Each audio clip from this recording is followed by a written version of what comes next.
sa Marikina, sa SE Dao Street sa Marikina, kung saan ay matatagpuan ang Book Museum cum Ethnology Center.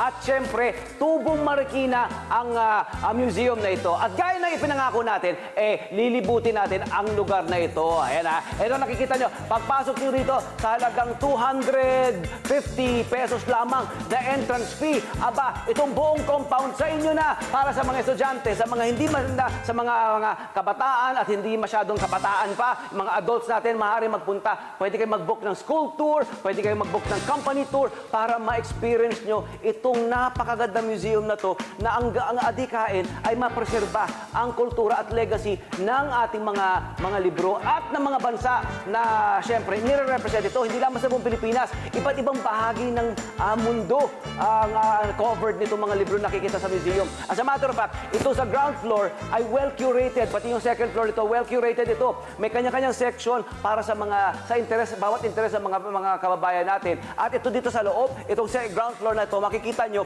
yung subject interest ng nagpatayo nito, si Ginoong Jimmy Buhain, na talaga naman mula sa pamilya ng isang premyadong book brand or bookstore brand or publishing brand dito sa Pilipinas.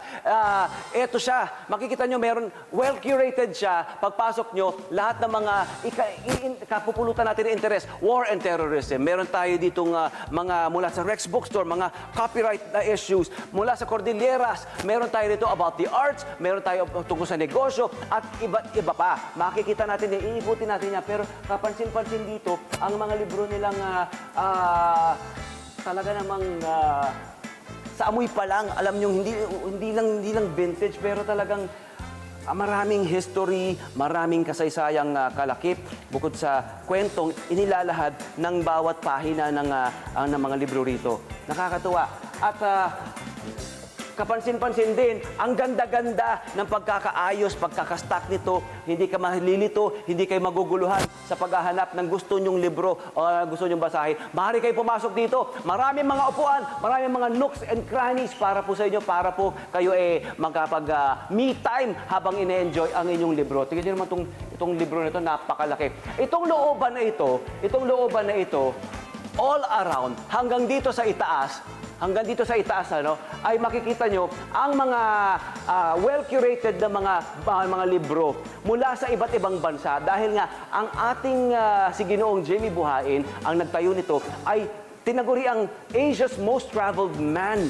Asia's Most Traveled Man. Ibig sabihin yan, humigit kumulang 256 countries na ang kanyang napuntahan. At sa bawat bansa, siya ay nangongolekta ng mga libro mula sa Spain, South Africa, Solomon Islands, Slovakia, Singapore, Honduras, Italy, Shetland Islands, Malawi, at Scotland, Saudi Arabia, at kung saan-saan pa, name it, meron yan. Na meron tayong makikita rito. Ito naman para sa mga music lovers, film lovers. Nako, gusto natin to. Mga film books, di ba? Books about film, literature, mga novels, meron din. All about health, how to become rich. Meron din. Kung gusto nyo magkaroon ng mga makakuha ng mga libro na kung paano nga pa tayo yayaman, health and medicine, at kung ano na pa. Ito naman, syempre, ito gusto ko to. Indigenous people of the Philippines. Mga libro tungkol sa iba't ibang mga kultura ng ating bansa. Kung tungkol kay Gat Jose Rizal, may isang dedicated na area para sa kanya. Ayan, yung mga publications tungkol sa life and times ni Ginoong Rizal, ni Gat Jose Rizal. Tingnan niyo naman yan. Si Rizal sa ibang bansa.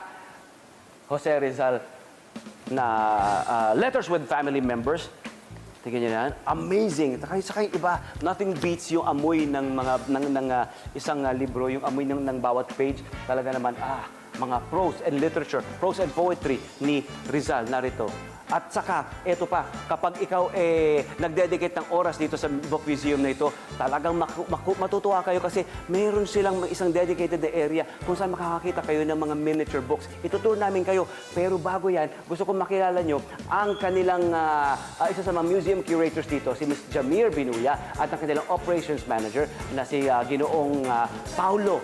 Ayan, si Ginoong Paulo Pepito. Hi guys, good morning! Hello, good morning! Good morning! Bati naman kayo sa kanila. Good morning, mga ka-every po sa inyo. Yeah.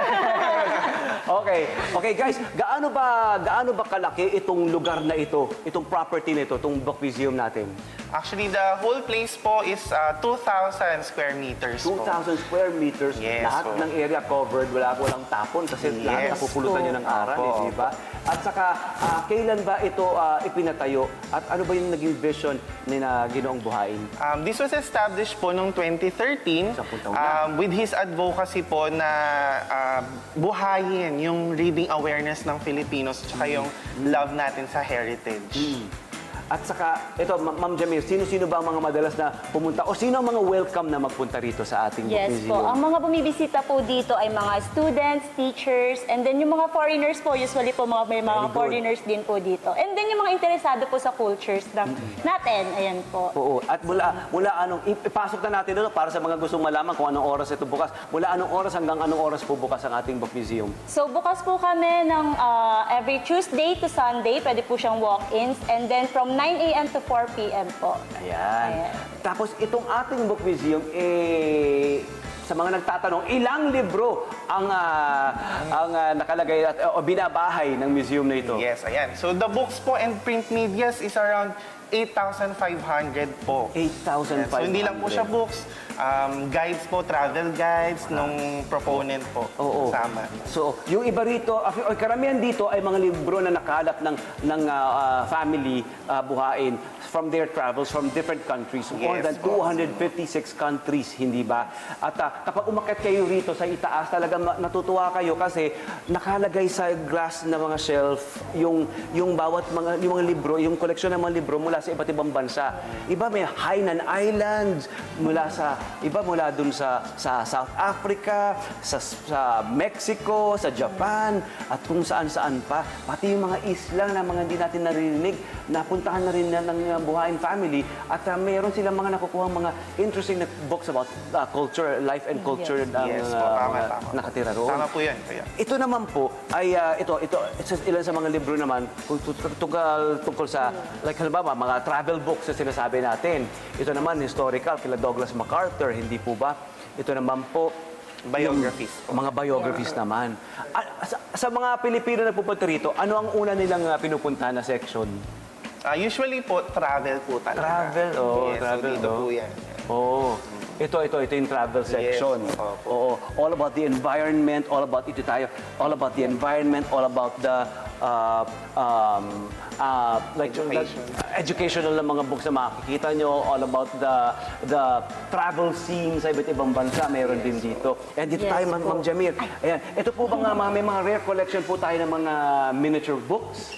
Yes, Ano po natin marami makita? po tayong makikita na miniature books din po sa Book Museum. Aside from the Book Museum, may isa pong building na nag-house po ng miniature books from Taiwan.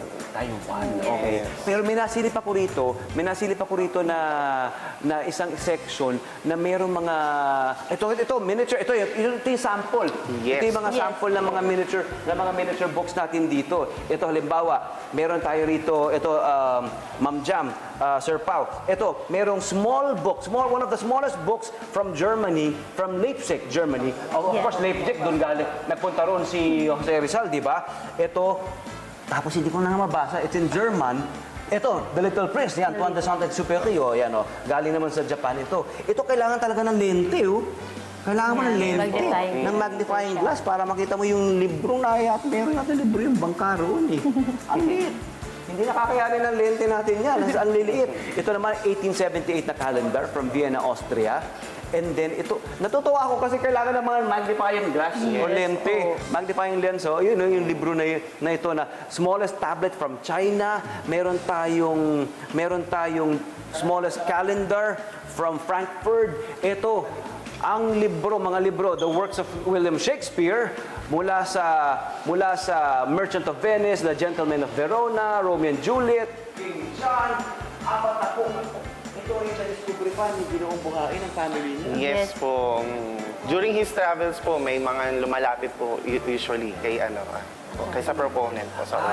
So, pwede rin mag-donate. Pwede rin Yes, mag-donate. or gifts po. May makikita rin po kayo sa taas ng mga gifts from his travels or from mga nakikilala po niya from his travels. Okay. Meron din tayong ethnology center. Ito yung book museum natin. Yes. May ethnology center. Yes po, ethnology meron. Oo, Meron po na- kaming dalawang ethnology center. Okay. Yung ethnology center natin, ano po ang makikita ron sa ethnology center natin? Okay po. So first po, yung ethnology is actually a branch of cultural anthropology. So usually, ang study po niyan is nagko-cover sa comparative analysis ng cultures ng mga tao. So dito po, makikita niyo po, meron po kaming Northern Philippines. Yan, focus po nun is sa Cordillera region. And then Southern Philippines, Mindanao naman po. Wow, okay. So may mga artifacts. Oo. Tapos, itong ethnology center natin, bukas din. Maaari, Yes. Yes po. Opo. parang pwede niyo pong i-curate, Ma'am Jamir. Punta tayo rito sa Book Museum, tapos punta naman tayo sa ethnology, pwede Yes magpunta. Okay. Ang balita ko, meron pa kayo isang center dito na ipinangalan sa isang sikat na Hollywood actor noong 1950s na paborito po ng family, ng may-ari. At actually, paborito ko rin yung actor na yun eh. Sinundan ko yung buhay nun eh. Ito yung, ano po yung ating area na to? Yes, yun po yung James Dean Cafe po. James Dean. So, yun po. Before the pandemic, open po siya. So, during the pandemic, isa po siya sa mga na-hit nung na-affect nung sa pandemic po natin na situation. So, nag-close po. Hello po mga Kanet 25! Si Kuya Tony Pet po ito mula sa Love, Tony Pet and Everything. For more Love, Tony Pet and Everything updates, just click on our subscribe button and follow us on our Net25 social media pages at Net25 TV and at Net25 Entertainment Facebook. Magkita-kita po tayo!